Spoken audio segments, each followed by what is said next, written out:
Maybe we can take it all away. Fast whips, cash trips, ask Chris. Yeah. What's up, everybody? Welcome back to this week's episode of Process Sports Radio. Once again, I'm your host, Justin. Really good show for you guys lined up today. We got our MLB preview show. I know not a lot of you guys are baseball fans out there, but hell, some of you guys are, and some of you guys want to know what I think about the upcoming MLB season. First of all, I'm glad the MLB finally got their fucking act together and got a season put together. Even though it's 60 games, that's the right amount of games. I'm glad it's happening. So I'm going to go through who I think is going to win the World Series or who I think is going to be in the World Series and stuff like that. I also want to talk to you guys about something that is a conversation I had with an ex-coworker, a friend before about, the blueprint to life. Is there really a blueprint to follow to have a successful life? So I'm going to give you guys my touch on that. But as you guys know, before I get into all that stuff, keep it locked in on my Instagram, Process Sports, my YouTube channel. This video will be up on there. I want to thank Sarpanch again for a great interview. I love all the support I got for that. He's a great guy. We're going to definitely have him on again. Also, follow me on Twitter. I'm trying to get that bumping more, bring Twitter back. And for those of you guys that don't know, get back on Twitter, man. It's probably one of the best social media app right now. It's so funny that you get all your news right there. I love it. I started tweeting a lot more about it. So if you guys want to see some funny stuff on Twitter, follow me back on Twitter. Also, I got some big news for you guys. As you guys know, I'm launching merch. I have merch. It's come in.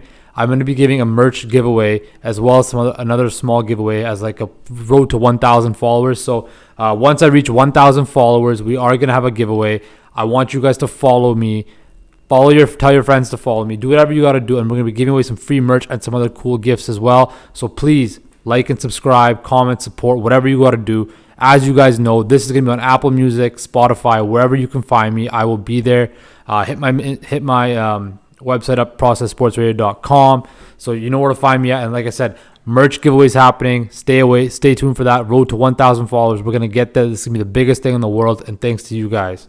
But before we get all into that and all those merch drops and everything happen, let's talk some baseball. So this Thursday, the MLB season is back. And like I said, those owners and players finally got their act together and got us a MLB season starting. 60 games. It's going to start on Thursday. So here are the teams that I think are going to be there in the Fall Classic. First of all, it's going to be the New York Yankees coming in the AL, the American League. The Yankees are at the top of my books, and honestly, that's what baseball needs. The Yankees are baseball's most known brand, one of the biggest sports franchises in the world. For those of you guys that don't know, everybody knows the Yankees. Whether it's a Yankee hat, Yankee jersey, all those basic people that wear Yankee hats don't know anything about baseball. But trust me, the Yankees are a global brand. They're like the Manchester United. By the way, Man U got knocked out the FA Cup by Chelsea, so all you Man U bandwagon fans, sucks for you. Shout out to Arsenal, though, man. Arsenal beat Liverpool and Man City both in 1 week, and I'm going to probably beat Chelsea for the FA Cup. So shout out to all you Arsenal fans out there that have been struggling. I know a lot of some of my friends, stuff like that, who are Arsenal fans. You do have some light at the end of the tunnel, maybe. But going back to the Yankees, when the Yankees are good and contending, everybody wants to watch. That's what makes baseball exciting, when the Yankees are good and they're contending for titles. You look at these Yankee teams with Jeter and Posada and Rivera. They dominated those eras. And why? And when it happened, the Yankees were one of the biggest franchises they were probably the biggest franchise in sports. They're bigger than the Cowboys, bigger than the Patriots, like that. The Yankees make baseball must-watch TV because they are that big of a global brand. And I'm going to be honest with you guys. You guys know I'm not the biggest baseball fan in the world, but I'm gonna be honest with you. I'm a bandwagon Yankees fan, right? If the Yankees are playing, the Yankees in the playoffs, I'm cheering for the Yankees just because I don't know what it is about the Yankees, but it's just cool to cheer for the Yankees, right? I'm not big into the Blue Jays. I don't really buy into that propaganda that, oh, they're Canada's team. Oh yeah. Nah, I don't believe that. If you talk to a lot of people that know baseball and have followed baseball for years, there's a lot of diehard Montreal Expo fans. A team, yes. Just like the Grizzlies, we used to have a basketball team here. The Montreal Expos used to be a baseball team in Montreal, and they were a very good baseball team, and they have very proud fans that have been still living on. They're now the Washington Nationals, who won the World Series, but like I said, I'm not a big proponent of being a Blue Jays fan. I don't think the Blue Jays do enough personally for me to cheer for them. Yes, when they had that little run with Donaldson, Batista, Encarnacion, Price, Tulowitzki, those guys, yeah, it was cool to see them in the playoffs and stuff like that. And hell, I'm going to be honest with you, yeah, I cheered for them too because the Yankees weren't that good. But to be honest with you, like, I feel the Raptors do more to be Canada's team. That's actually an interesting poll question I think I'm going to throw up on my Instagram. Who do you think is more of Canada's team, the Raptors or the Blue Jays? And I guarantee you, most of you are going to say the Raptors because basketball is more of a global brand. But the Raptors, they play games here in Vancouver. They play games here in Quebec City. They have their training camp in Victoria. They're all over the place, right? And baseball is a little bit different. They have to have their spring training in Florida and stuff like that. But I just feel like that the Raptors do more to embrace all of Canada. Like, you look when they won the championship last year, the whole damn country was behind them, right? So I think the Raptors are more of Canada's team than the Blue Jays, but I'm interested to see what you guys have to say, so stay tuned for that poll question. But as for those Blue Jays, though, they have a decent young core with guys like Vladdy Jr., Bo Bichette, Kevon Biggio. They have a really good young position players right now. I think the Blue Jays are definitely going to be a threat in the upcoming years, but I don't think they have the pitching staff to compete with the big dogs like the Yankees or even the Twins or the White Sox, right? The Blue Jays, their time will come, but it's just not now, right? So for all you Blue Jays fans out there, I'm not hating on your team. I'm not shitting on them. I'm just saying, look, for me personally, I don't like the Blue Jays. I don't really get behind them because I feel they don't do enough to support all of Canada. That's my opinion, right? Now you can digress and disagree. No, they're Canada's team. No, they're Canada's team. They wear the red jersey in Canada today. Oh, they're Canada's team. That's cool. I don't think so, but that's your call. That's your call, right? Then you go back to the Red Sox. I know everybody else, a lot of bandwagons like the Red Sox too. They're another big bandwagon team, but they lost Mookie Betts, the MVP. They lost David Price, and they're going to rebuild and cut salary because it's that time now where the Red Sox had their chance. They won their titles, and I think they're done. And honestly speaking, I hate the Red Sox. I just don't like any Boston sports team, to be honest with you. I kind of hate them all. They have that they win all the time. Their fans are racist. They're just, I hate Boston, to be honest with you. I guess it comes from 2011 and the Patriots being the Seahawks and all that other stuff. But I hate Boston sports teams. I hate them. So the Red Sox are going to be back in the dumpster where they belong. So that's enough for the Red Sox. But I also think in the AL, the Yankees are not given a free slide to the World Series. I think there's teams like Cleveland, who has a really good team with guys like Francesco Lindor.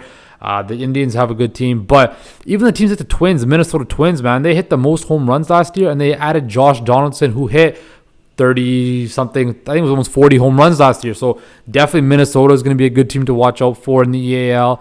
And we still got those fucking scumbag Houston Astros, those fucking cheaters. I hate the Astros, man. I hate them more than they're cheaters. They're arrogant. They didn't apologize. I fucking hate guys like Altuve, Correa, Bregman, all those dirtbags. You know what? I hope every time, every one of those guys goes up to the batter's box to get beaned every time. Now, I'm not condoning the head or anything like that or anything vicious and malicious, but bean them every time. Make them know that they're a bunch of dirtbags and they cheated the game, right? I want that to happen to the Astros. I hate Verlander. I hate everybody on the Astros, and they deserve to lose their title. They deserve to be stripped of all their accolades. They screwed the Yankees over from going to the World Series, and I'm glad they lost to the Nationals. The Astros cheated the game of baseball, and they will always be one of the most hated teams in my mind ever because they cheated the game and they cheated to win a title. And I guarantee you they are lucky that there's no fans because they would have got booed in every city. Even in their home city, they should have gotten booed. I would boo them if I was a Houston Astros fan. If I lived in Houston and I was an Astros fan, I would boo them every single game because that's what they deserve. They cheated. They brought shame onto the city, the shame onto the franchise. The Astros deserve to get booed, and their players deserve to get beaned every time they get to the batter's box. And you know what? I hope the Yankees do play in the playoffs, and I hope those Bronx Bombers smash the lights out of them. I hope Judge, Stanton go yard every single time on them. So you know what? I'm rolling with the Yankees. You can tell I'm fired up right now. I'm rolling with the Yankees because they got Judge, they got Stanton, they got Gary Sanchez. They picked up Garrett Cole. The Yankees are going to win the AL, and they're going to be in the World Series. You can book it. You can put my money on it. The Yankees will be in the World Series this year. Over to the NL. It's a two-horse race, in my opinion. You got the Atlanta Braves, and you got the Los Angeles Dodgers. The Dodgers, will they finally get over the hump? The Dodgers have been knocking on that door every year for the last 5 years to win that title, and they haven't done it. Whether that's been choke jobs by Clayton Kershaw or cheating by the Astros or whatever, right? I mean, the Dodgers probably should have won that World Series against the Astros where the Astros cheated. Like I said, I hate the Astros. But I think adding Mookie Betts, even though they didn't have, they got David Price, but he's not playing, of course, due to the health concerns and all of that, which totally I understand and I respect. For guys that want to sit out for their health benefits of their family and their young kids and stuff like that, by all means, I totally understand that. And that is something that they should be applauded for, by putting their money aside and having their family and putting their family and their health first. Because like I said, this is a dangerous disease. We don't know what it's going to be like. Second wave is coming back here in British Columbia, here in Canada, and it's something that we need to be aware of. And I'm glad that guys like David Price are stepping up and sitting out where they want to, right? So, like I said, the Dodgers still have so much talent, man. You added Mookie Betts, who's probably the second top 3 player in baseball, in my opinion, to that already loaded roster, right? So I think the Dodgers win the division and they cruise to at least the NLCS with no issue. But then the Braves, man, like I said, the Braves got some young talent on them, man. Especially, I love that Ronald Acuna Jr. guy. For those of you guys who don't know baseball, man, this guy has got some serious swag level for a baseball player. He hits the ball. He flips the bat. He wears the gold chain. He is what baseball needs. He's a fresh start. And people hate on him and stuff like that because he bat flips. He doesn't hustle as much. But you know what? He's got swag. He's got a charisma. And that's what baseball needs. And I think that he's the head start of the Braves. I think the Braves got a lot of talent. I think the Braves will win their division. Even though the Nationals are in their division, I think the Braves will have more talent because it's a 60-game sprint, not a marathon as in the normal 162 games. So I do think the Braves will be a formidable foe. But like I said, you can't forget the Cubs too. You can't sleep on the Cubs. The Cubs have guys like Rizzo, Chris Bryant, Javier Baez, man. They got a squad too in Chicago. Now, I think losing Joe Maddon as their manager might affect it. They have David Ross, who was their catcher when they won the World Series, and he knows all those guys that he won the World Series, that he was their teammate, right? So that's going to be interesting how that fine line works of being a manager and being an ex-teammate who you won a title with, right? So that's going to be interesting. But I do think it's a 2-horse race between the Braves and the Dodgers. At the end of the day, though, if I was going to put my money on it, put my house on it, I put the Yankees and the Dodgers in the World Series. And I think that would be the best World Series to watch. New York versus LA, the 2 biggest media markets in the States. It's a shame that there's be no fans there or anything like that. You know, can you just imagine Yankee Stadium and Dodger Stadium being packed in the middle of October and November? We're going crazy about who's going to win the World Series. I mean, that's something that would be unbelievable to see. That is something that is sports that would elevate baseball so much more if they were able to have it. Now, alas, this year is just kind of a wash with everything that's gone on. As LeBron said, it's 2020. You can't be surprised with anything. So it's unfortunate that we're not going to have fans at the World Series. But like I said, I got the Braves. Sorry, not the Braves. I got the Dodgers and the Yankees in the World Series. And I got the Yankees, the New York Yankees, winning their 28th World Series title. And I got, just because they're too good, the Yankees are going to win the World Series. You can book it in my books. All right. Now let's transition back over to the blueprint of life. So I was having a conversation with an ex-coworker a couple of weeks ago, and we were just talking about, have you ever noticed that, especially in like South Asian brown homes, that there's this certain blueprint that you kind of have to follow in your life where, you're, and I know for me, and I know a lot of people have to probably feel the same, but you probably never think about it, but it's there where you see like, you're born, you have your childhood, you hang out with your cousins, your family, and stuff like that. You see your older cousins, you kind of look up to them, and you see like, hey, they're like around 25, 26, they get married, they finish school. So for me, like I always thought the blueprint was, you're born, you go to elementary school, graduate that, go to high school, graduate that, go to university or college, get a degree. If you don't do that, you go straight into working. You get all that done by the time you're 22, then you work, you get married at like 25, 26, have some kids, and then you end up having a family, grow up, spend time with your kids, have a family like that, pay off your mortgage every year, and you end up dying, right? But then I kind of started thinking, I started reading a lot more books and stuff like that. Well, I'm like, that's not really how life goes, to be honest with you. Like, life is look at this year, 2020. You could never you could ask somebody 1,000 times, is this what that, and give them the situation of this year, and they would have thought you're crazy, right? Like we would have never expected there to be a global pandemic. The world shuts down. We're all on lockdown. Sports are canceled. Trump's still president. Kanye's running for president, right? Like, it's a crazy time we're in, right? And that's the thing. Like, that's the thing about life, man. Like, you don't know what's gonna happen in life, right? There's no blueprint. There's no secret sauce. There's no Michael's secret stuff in life where you're gonna take this thing or follow this map and you're going to end up with a big house, 5-6 cars, Mercedes, whatever the fuck you want to drive, Gucci down, Rolexes, whatever. That there's no plan. There's no secret thing for that. There's nothing. The only secret thing is hard work, right? There's nothing to follow in this world. No path to follow for yourself personally that's going to be perfect, where you're going to go from point A to point B to point C to point D to point whatever point, right? Where you're going to have no problems, no hurdles to follow, right? There's nothing like that in the world, right? You got to go through hurdles. You've heard me have all these, you've seen all these people on my show. You've seen me talk about it.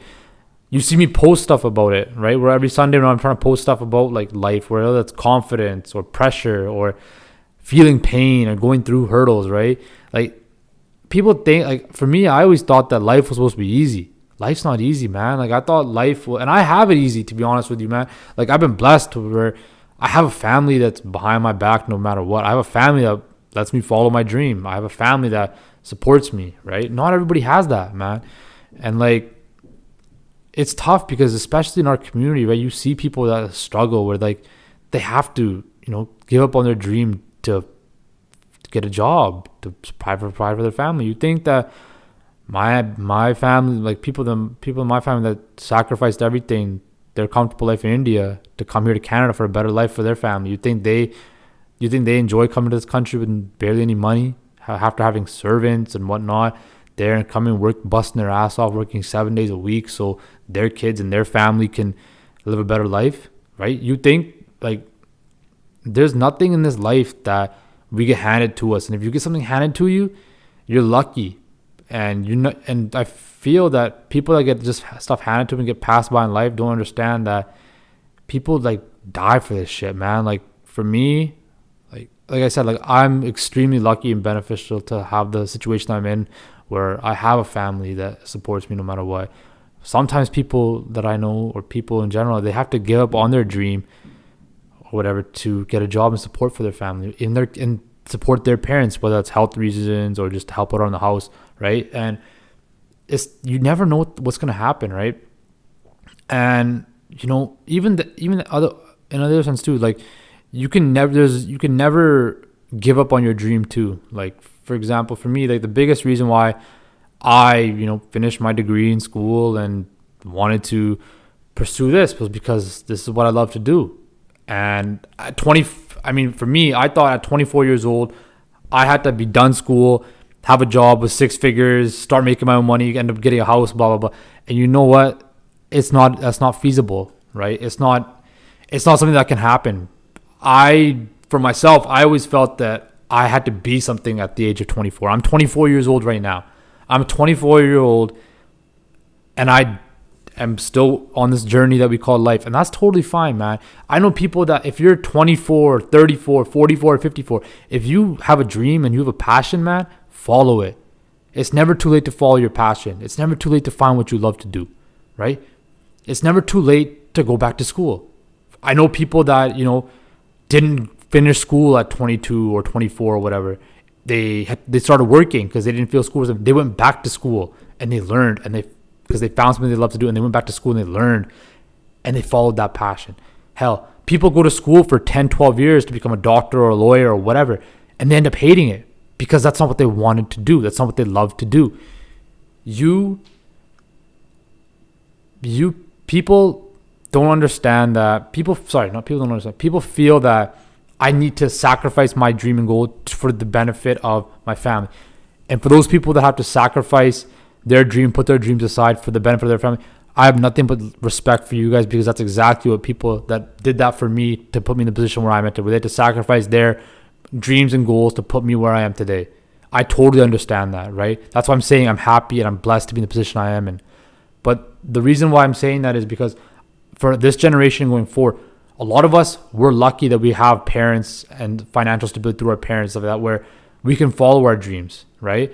Or even if we can't, right? Never give up on it, right? Even if you have to give up school to work, always at the end of the day, keep that dream in that goal, or in a phone, in a book, whatever. Always keep it in your mind, because you never know what life's going to throw at you, or that dream or that goal, that door is going to open up and give you a path to that. that's like the biggest thing, man. Like, you should never give up on your dream. And I'm not trying to be a preacher boy or anything like that. I'm just telling you guys how I feel, right? Honestly speaking, like the last couple years, I felt that I was a nothing. I was a failure. I was a nobody. Where I felt that I had to be something that I wasn't. And for me, it took a long time. To this day, man, I still look at myself and see other people in my age group saying, what am I doing? What's wrong with me, right? When in fact, that it doesn't matter, man. Don't worry about other people. Worry about yourself, right? If you're not making a 6-figure job at 24, that's fine. If you are, that's great. If you aren't, don't worry about it. You're going to get where you got to go, right? You just got to keep grinding, keep that process going. Because trust me, when you reach that goal and you reach that point where you see all the work that you put in to reach that goal, I'm telling you right now, it's the greatest feeling ever. For me personally, I know I can be the best in the world at this. And I know where my passion is. And I found it. But it took me 24 years to find it, but I found it, right? If you're 28 years old and you find your passion, man, follow it. Don't ever give up on your passion. That's what's going to keep you going in this life. If you love finance, go into finance. If you love baking, man, become a baker, right? Do what you love to do. I've said this before. Never give up on your dreams. And I feel like for me, if I had given up and I had gone down a path of a career where I had gotten a degree and I wanted to follow that path, I wouldn't have been happy. I wouldn't have been satisfied with what I was doing because I didn't love it. Now I can see talking about sports, talking about my life experience, even though my life experiences aren't half as bad as anybody else, but I feel they're relatable to people. I feel that for me, the things that I've gone through, the things that, not even like, just the things that I've gone through in my mind mentally, I feel a lot of people can relate to it, where they feel that, I'm not that good, or I'm not that. When you are good. You just haven't reached your final end product yet. We're people. Life is ever changing. Life, doors open, doors close all the time, every day. The one thing I always say I've found out is keep that dream alive. You're never too late to learn. You're never too late to change. You're never stuck in anything. There's always a way, and there's always options down the road where you and your passion will come back together and you guys will be joined back together. But yeah, man, that's the thing I want to talk about, where there's no blueprint or secret formula in life. There's happiness in life, and it comes with being happy and hard work, and money will follow you money will come and go wherever you go, man. If you love what you do and you're happy and you work hard at it, man, money will come, because they'll see the talent, they'll see the passion in it, and the money will follow you. Don't worry about that, right? Like I said, never give up on your goal. So yeah, guys, that's kind of it. That's my little senti sappy rant for the day today. But like I said, man, this video is going to be up on YouTube. Audio is going to be on Spotify, Apple Podcasts, Google Podcasts, all that. Please subscribe to all those channels, man. Like I said, I'm trying to get this thing to the biggest thing in the world. And I can only do that with you guys. And I appreciate all the support you're getting. But like I said, let's keep this process going, bro. Let's keep this process going. Let's take it to the top. Like I said, merch drop. I got merch. It's coming in. Stay tuned on my Instagram page. I'm going to be doing a merch giveaway as well as another giveaway for my road to 1,000 followers. So give me to 1,000 followers and I'll be dropping some free merch to some loyal fans out there. And trust me, it's going to be nice merch. I liked it and it's really nice. As well, guys, make sure to follow me on social media and all of that. Like I said before, guys, take care, stay safe, practice safe social distancing. And like I said, take care. I'll talk to you guys soon.